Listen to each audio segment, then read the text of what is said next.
ba yon? Hindi. May Barbie ba yon? Wala rin. Eh di ba pangit? Ang chichaka! Ew! La? Grabe ka naman. Kaya nga bagay sa'yo eh.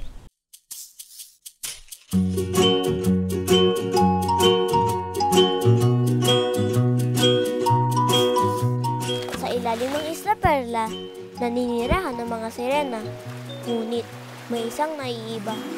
Sirena rin naman siya, pero sirenang Bex! Ay, Buding! Sa sampayan, malalaman ang tunay na pagkakilanlan.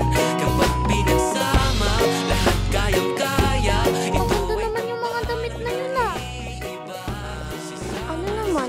Kung maganda damit ni Pai, ano naman? Sam, ikaw yung kumukuha ng mga damit?